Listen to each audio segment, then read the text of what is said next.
Hey guys, it's Mumsy with Neurosurgery again. And so today we're going to talk about how to put the frame onto the actual model. And so we already pre-made this frame. And so what we do now is we just have to make sure it clears the model. And of course, each patient is different. So you have to just know their own, and then you can adjust these up and down depending on how big the patient's head is. The other materials you'll need is of course the patient, and then the screw set here. And so we'll talk about the screw set once we get to that portion.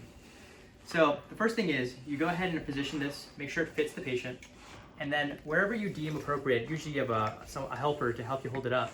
I can't see from the front here, but so you make sure that it clears the nose, make sure that these up here are above the eyebrows. You don't want to furrow the skin.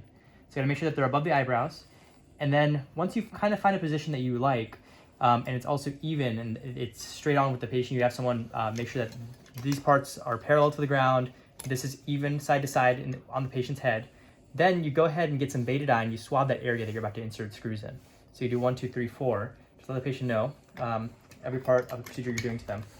So then you maintain the frame, and those places that you did the Betadine, you go ahead and put some lidocaine. So this is not full of anything, but just for show's sake. So you insert lidocaine, and you usually do a small wheel in each portion.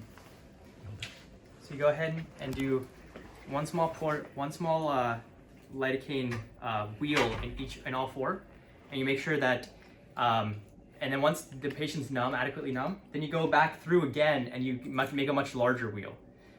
Make sure you're generous in the back, because the back has a lot more pain usually for the patient. And then in the back, you have to know the occipital nerve runs up. So if you inject lower, so on the bottom of the screw, it actually helps more. So make sure that you're injecting an adequate amount in the back, because that's usually where the patient's hurt. And so at this point, you let the patient know, like, hey, we're about to do this procedure, and you're going to get hurt. You're not hurt, sorry. You're gonna feel a lot of pressure, but you shouldn't feel any pain. You shouldn't feel any sharp sensation at all. So once the patient is there, we help set them up, and then we go ahead and open up the screw set.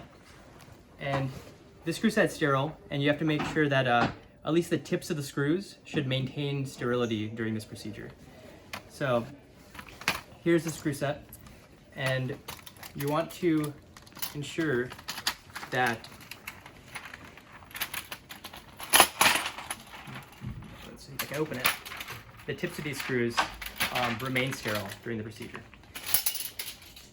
So what you'll do is you end up actually, when you have this on, you use a Q-tip and you'll measure the distance from the tip to the actual head, right? So you'll measure this distance, and you try to find a screw that will be as flush to this as possible. So actually, yeah. So you make sure it's about this high. I don't have a Q-tip on me, and you add 10 to the front, right? So usually we end up doing around 45, 50 in the front, depending on just however big the patient's head is. So we'll do 50 in the front here. And so again, you make sure that the tip of the screw is sterile. And I'm not sure if I'm gonna screw it all the way onto this model. I don't wanna cause too many holes. And you just make sure that it catches onto the actual plastic piece first and just barely touches the skin. And so we'll do the same thing.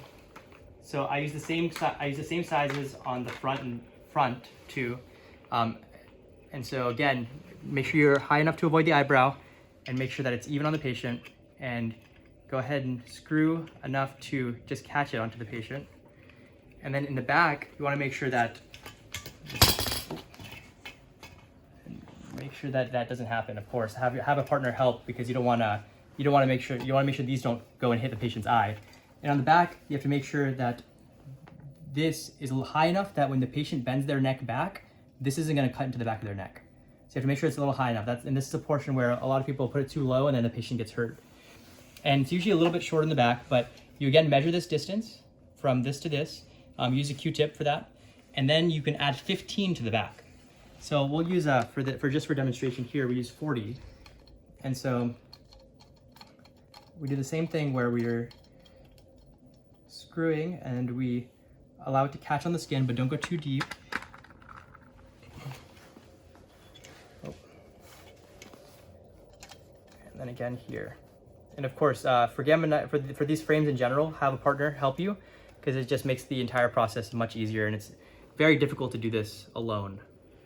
So now that you have all 4 set, what you'll do is you'll go ahead and use these screws right here.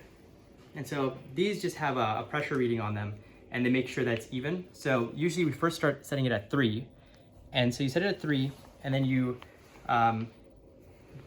use the torque wrench on both the opposite corners. So use this corner and this corner. And you screw, I don't know if I want to crack this, we'll try it. You screw until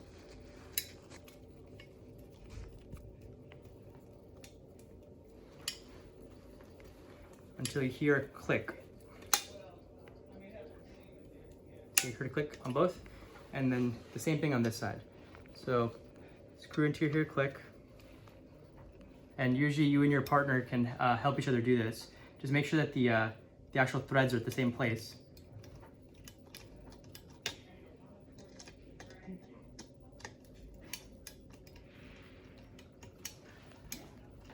There we go. So you heard a click there, and then here, let's see if we can get a click here.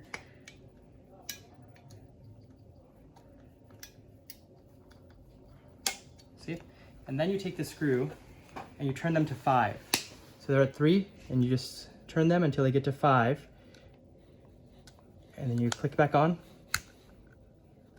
There we go. And do the same thing for both. And then you do the exact same thing where you screw until you hear a click again. And the whole point of us choosing these screws the way we did was to try and make them as flush as possible with the right. And so you do it on opposite corners. You try and make them as flush as possible. And so you hear a click. So now you know that they're all even. You can switch to the partner and allow them to also screw until they hear a click to ensure that they're all even. So this is how you place the frame. And then after the frame is placed, usually when you're actually in the Gamma Knife suite, there's this portion, and this is the reason we want to make the screws as flush as possible. And you will just place this portion on here, make sure that there's little inserts that have to go in. And you make sure that these inserts fit in. If I can get them. There we go. And basically, once they go in, this ensures that the frame itself is compatible for the CT scanner or MRI machine. And then, finally, there's this little globe-looking thing. And so you place this again on the patient's head. And again, there's this little plastic insert, so you make sure that all 4 of them are in the proper holes. And it might not work given this patient is a dummy. There we go. And so then they'll ask you to measure with this device, and you just essentially start in a methodical fashion, and you just measure the distance to the patient's head. And this will allow them to get accurate readings for the actual Gamma Knife. But these portions are usually limited to the Gamma Knife part of it. This frame, however, the frame setup in and of itself is standard for any procedure requiring the frame. And so hopefully this helps. Let the patient know that if at any point during this procedure they start to feel sharp pain, just go ahead and stop and just inject more lidocaine. All right, thanks for joining me today.